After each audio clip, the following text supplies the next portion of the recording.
Side రా అట్టే వెనక్కి ఉండండి అట్టే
పార్టీ ఆఫీస్ ప్లేస్ అదంతా చెప్పేసి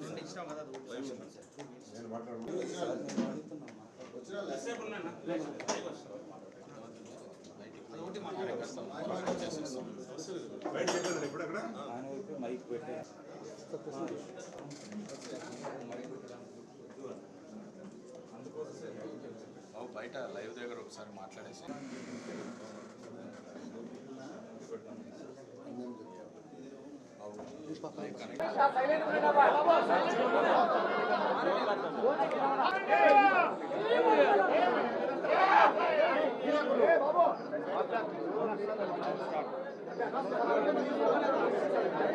నమస్కారం.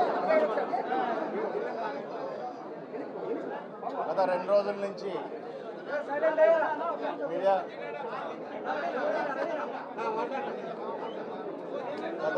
నుంచి మనం చూస్తున్నాము. మీడియాలో కానీ సోషల్ మీడియాలో కానీ వచ్చే చాలా వ్యాఖ్యలు, అంటే ఇది ఎక్కడో చిన్న యాక్సిడెంట్ నుంచి మొదలయ్యి, యాక్సిడెంట్ కూడా కాలేదు, యాక్సిడెంట్ అవ్వబోయే పరిస్థితుల నుంచి మొదలయ్యి అక్కడి నుంచి దాని పొలిటికల్ టర్న్, అంటే పొలిటికల్గా ఒక అడ్వాంటేజ్ తీసుకోవడానికి వైఎస్ఆర్ పార్టీకి చెందిన ప్రకాష్ రెడ్డి మాట్లాడుతూ పరిటాల సునీత గారి మీద కావచ్చు, సురేంద్ర గారి మీద కావచ్చు, బేస్లెస్ ఆరోపణలతో ఈ చిన్న పార్టీ ఇదైతే మొదలైంది. అక్కడి నుంచి ఆయన ప్రెస్ మీట్లో సమాధానం చెప్పినప్పుడు ఎంఎస్ రాజు గారు సత్సాయి జిల్లా అధ్యక్షుడిగా, మడకశిర ఎమ్మెల్యేగా ఆయన కూడా ప్రెస్ మీట్లో పాల్గొని వాళ్ళు మాట్లాడిన ఎన్నో మాటలకు సమాధానం చెప్తూ, అన్నిట్లోనూ ముఖ్యంగా నారా లోకేష్ గారిని తన హత్యలో కుట్ర చేసినట్టుగా వాళ్ళు కూడా ఆరోపించడము. ఈరోజు ఆయన స్థాయి నారా లోకేష్ గారు అదే పనిగా అనంతపూర్కి వచ్చి ఆయన హత్యకి ఏదో కుట్ర చేశారు అని తనకు తాను ఎక్కువగా ఆలోచన చేసుకొని ఏవైతే కామెంట్లు చేశారో దాని మీద తీవ్రంగా ఆయనకు అర్థమయ్యేటట్టుగా సరైన పదజాలంతోనే రాజు గారు దాని మీద పూర్తి స్థాయిలో వివరణ ఇవ్వడం జరిగింది. వాళ్ళు చెప్పిన మాటల్ని తట్టుకోలేక రాజుని, ఎంఎస్ రాజు గారిని కించపరుస్తూ, ముఖ్యంగా వెనకబడిన కులాలను కించపరుస్తూ, కులవర్తుల్ని కించపరుస్తూ జారిన మాటలుకి ఎంఎస్ రాజు గారు సవాల్ వదలడం జరిగింది. అందులో ఏవైతే తను మాట్లాడున్నాడో దాని మీద ఏదైనా సరే స్పష్టంగా క్షమాపణైనా చెప్పు, సమాధానమైనా చెప్పు అని చెప్పని ఛాలెంజ్ వదలడం జరిగింది. అందులో భాగంగా గత 2 రోజుల నుంచి మనం చూస్తున్నాం, సమాధానాలు అయితే మనకేం వినపడలేదు. సమాధానాలు వినపడకపోగా మరింత కించపరుస్తూ మనిషిని ఇంకా ఎదేవా చేస్తూ తను మాట్లాడిన మాటలు రాష్ట్రంలో మన జిల్లాలో ఉన్న ఎస్సీ సోదరులందరూ గుండెల్లో కూడా ఒక మంటను రగిల్చింది. వీడు సమాధానం చెప్తాడా, క్షమాపణ చెప్తాడా తేల్చుకోవాలి, అది వినాలి అని చెప్పి ప్రతి ఒక్క ఊరు నుంచి ఈ జిల్లాలో పక్క జిల్లాల నుంచి చాలామంది ఎస్సీ సోదరులందరూ కూడా ఈరోజు ఇక్కడికి రావడం జరిగింది. ఒక అహంభావంతో పొగరుతో మాట్లాడిన తన మాటలు ఏ రకంగా రేపొద్దున మనకు సమాధానమా క్షమాపణ ఏం చెప్తాడు, ఆయన పొగరు వనచంచాలి అనే దాని మీద అందరూ రావడం జరిగింది.